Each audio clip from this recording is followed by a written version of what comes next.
Again, thoughts and condolences to friends and family of Mr. Gibbs. Well liked man here in Niagara by a lot of people.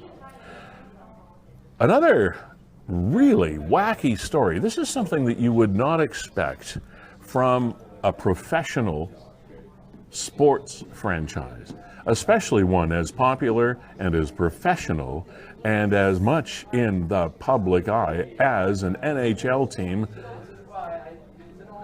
like the LA Kings. Jamie Lauzon is a local Niagara man. He is the founder of Alternative Mobility. And ironically, as this story goes, Jamie was at a mobility conference in Los Angeles at a facility right next door to where the LA Kings play their game. Well, that's Jamie on the screen. Let's play this video because he's coming up in just about right now. We have him on the line. So let's Jamie tell you this little story on this video first before we go on. Here we go. Sitting outside Crypto.com arena after being kicked out of the game with my family still in the game for not agreeing to leave the arena after I was sold a ticket saying I could find an accessible seat and guest services would accommodate me. However, although there were dozens of seats available in accessible sections, they couldn't relocate me to those seats because the seats had been sold even though no one was sitting in them. I don't even know what to say at this point other than this just doesn't feel right and feels like a true violation of my human rights. They have a code of conduct to treat people fairly and respectfully, but that's really not the treatment that I received today. So I'm not sure what else to say other than I'm in shock that this is happening and it's not right. I hope this goes viral and I hope people can understand that things like this need to change and policies that don't make sense, people need to use some common sense and find a solution. There was many solutions that could have been accommodated tonight, but that didn't happen. And here I am, banned from the arena, banned from the property, not even able to be outside within the confines of the arena. Actually got some, I'm gonna send you. Jamie Lauzon joins us now. Hi, Jamie. Thanks for being here on the program. How you doing today? I'm good. Thanks for having me. There is nothing about this story that makes any sense to anybody that knows anything about it. It's just incredulous. So, and the ironic part about this whole thing is you were attending the Los Angeles Abilities Conference right next door, pretty much, to where the Kings play their games. And so walk us through, if you would. I'll shut up, and you walk us through your experience when you were down there. Tell us what happened. Yeah, I mean, we're having a great time in LA. Like I said, I attended the conference for 2 days, and we were right next door, saw that the Kings were playing, being the Canadians that we are. I'm with my wife, Melissa, and my son, Jacob, and his friend, Jagger. We thought it'd be a great opportunity to see if we could get tickets for the game. So we had a great time out front. They had a bunch of exhibitions going on for the LA Kings. We went to the Will Hall, bought 4 tickets. They did tell me that they were unable to assign me to an accessible seat from their location. However, I could go in to any of the guest services and they would accommodate me, which is normal. That happens all the time in Toronto, other places. So I didn't really think much of it. We went in. I did exactly as they asked. Went to guest services. They were kind of laissez-faire about it and told me that they didn't have any tickets either, but that there was a standing room only section at the one end of the arena. So we proceeded over to that section. It was a nice lounge area with a bar, some high top tables. And but they gave us a seat that was 10 feet back from, where you could actually see the game. And they kind of indicated that once the game started and they figured out, who was there, who wasn't there, that we'd be able to move. But that didn't happen. And the security guard, or the usher, I guess, proceeded to stand right in front of my wife and I, where we could see even 20% of the game. So when I went up to him and asked him to politely move to the side, he refused and said he was doing his job and he couldn't move. So that's when I got a little aggravated, and I proceeded to just sit right beside him where I could actually see the game. However, my wife was still sitting further back, not being able to see anything. And then that's when more security guards came, and I refused to move, to be honest. There was 12 open seats to the right of me and 12 open seats to the left of me. And my wife came up to sit beside me at one of the high top bar rail seats. And then they told her she had to move and that I had to be, go back, or I could go watch the game on the screens in the bar. But that I couldn't sit there, that it was against their policy and it wasn't safe, and that there was no other seats they could move me to. Even though I could clearly look around the arena and see tons of accessible seats all throughout the arena. That was pretty incredible. So what finally led to you being evicted from the building and the property? Well, once the LAPD showed up, they were the cops trying showed up? Yeah, several cops. Yep. Yeah. So they were talking to me, and they were pretty understandable. They were pretty amazed that this was happening as well. They tried to go between myself and the security staff at the arena, and the only accommodation they could come up with was to go to the bar and watch it on TV, or one of the people that was accompanying somebody else in a wheelchair that was sitting in a spot about 20 feet to our right, she offered to give me her seat. But at that point, I didn't think that was the right solution. I mean, she wants to sit with her family just right. like I do. I already had to send my two kids to the other seat, so they were sitting in a whole other section of the arena. Wow. So I just wanted to sit with my wife. And then I told the police quite politely that I didn't think this was right, and I wasn't going to move. I was going to stay there. And then if they wanted me to move, they could remove me from the arena. So I went back and forth, and finally they said, they didn't want to do that, but if that was the case, then I would be trespassing under their private rules, and then I would go to jail. So at that point, finally, I decided I would leave. My wife didn't want me to spend the night in jail, being on vacation. So I did leave, and you can see the other videos where they escorted me not only out of the building, right to the street. Yeah, we've been showing them. Yeah, it was, not even the second period, or maybe just the start of the second period. So I wanted my family to stay in and watch the game from the regular seats, but wow. I was out on the curb, so to speak. Jamie, the almost unfathomable perspective of this is that in these days of inclusivity and consideration for all people in all walks of life, in all situations, in a so-called progressive state like California has been for so many years, plus one of the most recognizable brands of the LA Kings in one of the biggest sports, NHL, on the planet, that there would be something so archaic as an organization that would have people in that situation that just didn't get it. I mean, that's the unfathomable part of this. Yeah, for sure.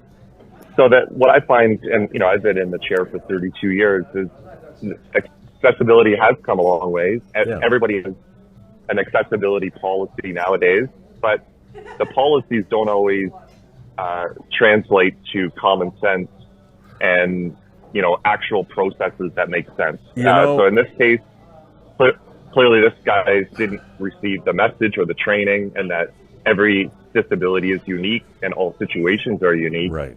They could have easily accommodated me in multiple ways, but they refused to do so.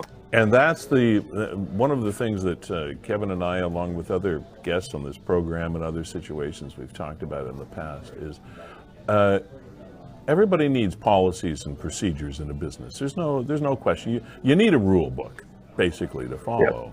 Yep. But there are two ways to follow that rule book. There is the letter of the law, and then there is the spirit of the law.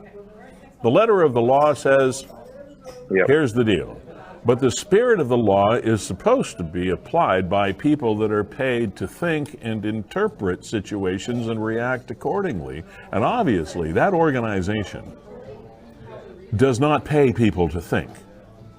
They just pay people to find ways to follow the rules, and that's it. Nobody's empowered to make a decision. And for an organization like the LA Kings, it just doesn't make any sense. No. Have you heard anything from the hockey club? Not a word, not from the club or from crypto.com arena. They did tell me when they were escorting me out that someone from the LA Kings would be in contact, but haven't heard anything yet, despite all the social media and posts. So now the crypto place, it's called crypto.com or whatever. It's their name. They pay for the name of the arena where they play. So it would have been their staff. Is it their people that actually staff the place, or are they LA Kings staffers that do this? I believe they're crypto.com employees, yeah, for the arena. All right, so this is arena personnel, not hockey club personnel. To my knowledge, yeah, I'm not sure how that fully interacts, but they did say someone from the Kings would reach out. Yeah, but Jamie, I haven't been to maybe as many arenas as you have or other people, but those I have been, be they hockey, be they Major League Baseball places, or even second or third tier leagues, there is almost never a time where I've seen accessibility required where it wasn't able to be provided. I've never seen anybody that was left outside looking in my experience.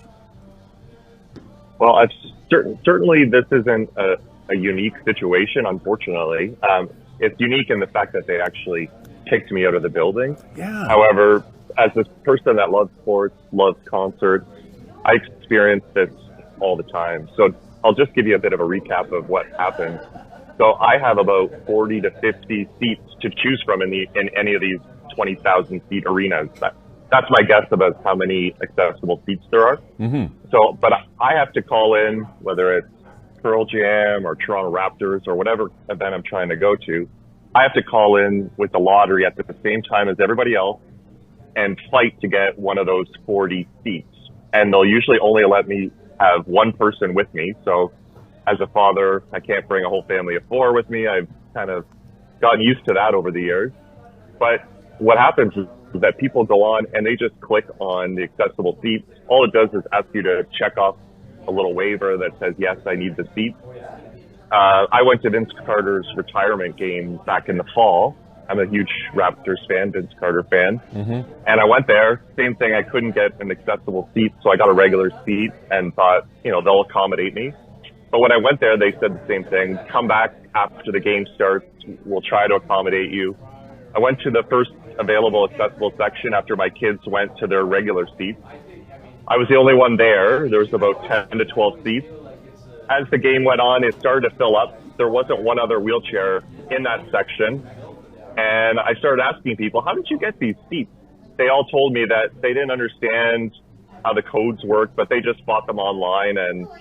But clearly they did understand because they know it's a better seat with more leg room. Right. Sometimes it's at a slightly better price.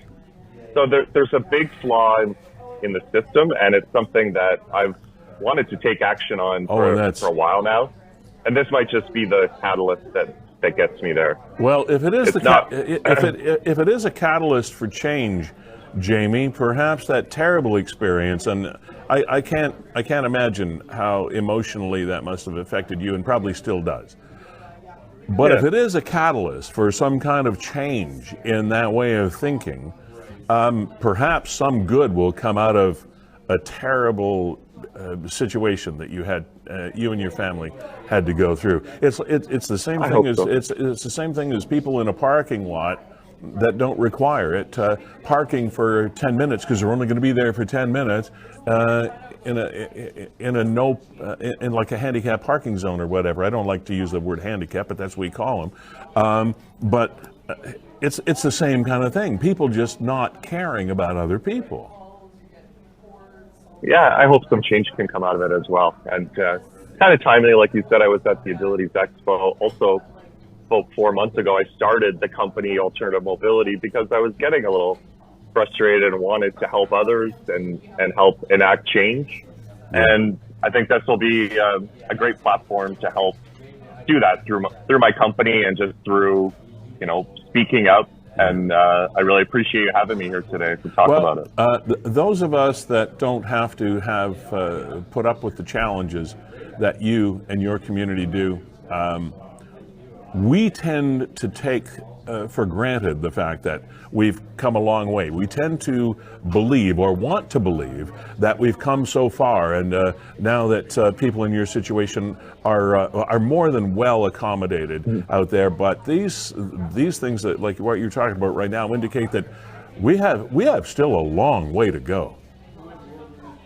We do, and I think Ontario was supposed to meet the requirements of the AODA Act by December 31st, 2024. It's been in the media quite a bit that Ontario, in fact, hasn't met those requirements. So they'll be trying to, shine a spotlight on those. And it doesn't really even take that much. If you just walk down the main street in St. Catharines on St. Paul Street, you'll still see every third business has a step or two to get in. I can't go to the Subway across the street. I can't go into Burrito Boys. Several of the businesses downtown, despite me trying to advocate a number of years ago. I work downtown. I often come into Fiddlers where you are when you're taping your show. Yeah. Luckily, they're accessible. But change is slow still in some areas. And hopefully we can change that. Hopefully we can. Jamie Lauzon, thank you for joining us. So sorry that you had to put up with that embarrassing and debilitating experience, and hopefully some change will come into that organization, as well as the way people think about other people. I can't begin to imagine, but thank you so much for being here, and thanks for telling us your story. Thank you so much. Keep us posted. Yeah, keep us posted. Stay in touch with Kevin. You got his numbers, etc. Stay in touch and let us know if you do hear back from that organization, would you? Will do. Thank you. Thanks, Jamie. Have a great day. Yeah, you too, man. The things that we take for granted, Kevin, as fully functional human beings, still amazes me.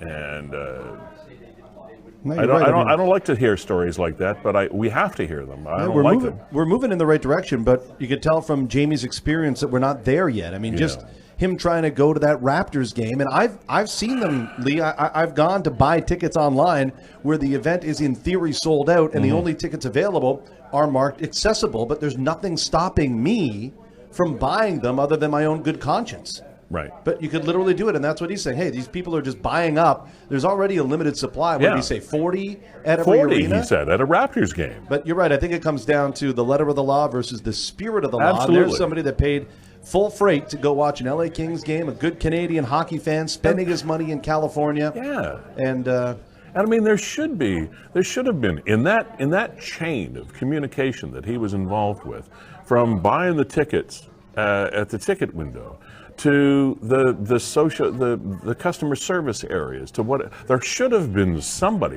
right to the usher that he talked about that wouldn't move because, well, I'm doing my job and this is where I'm supposed to stand. Like there should have been one person, at least one, that said, "Come on, man, we'll look after you. We'll fix this." One. But nobody had the guts or the authorization to think for themselves and make a decision. Nobody was empowered by that organization, and that means they're working in an organization of fear because they are afraid of making a mistake and losing their job or getting into trouble. And that is the problem, people. We need to be paid to think. We have minds and brains. Let's use them. And damn the torpedoes, as they say, straight ahead. That's just unconscionable in an organization like that. Which kind of reminds me that Wayne Gretzky used to be partial owner of that club. Yeah, and Lee, hasn't he come under fire? I mean, we played that video for you kind of off the top, and we played a video there of him kind of in the moment, and you can tell from Jamie's demeanor that he was not flying off the handle. No. He was not somebody that security was having a problem with. Like, He wasn't we a got to red- escort this person out of this facility right now for the benefit of everybody else. He It's wasn't like, a redneck causing a problem. He was just somebody that bought some tickets to a hockey game trying to be accommodated to watch the game. Gales Gaspars, thank you very much for continuing to be our keynote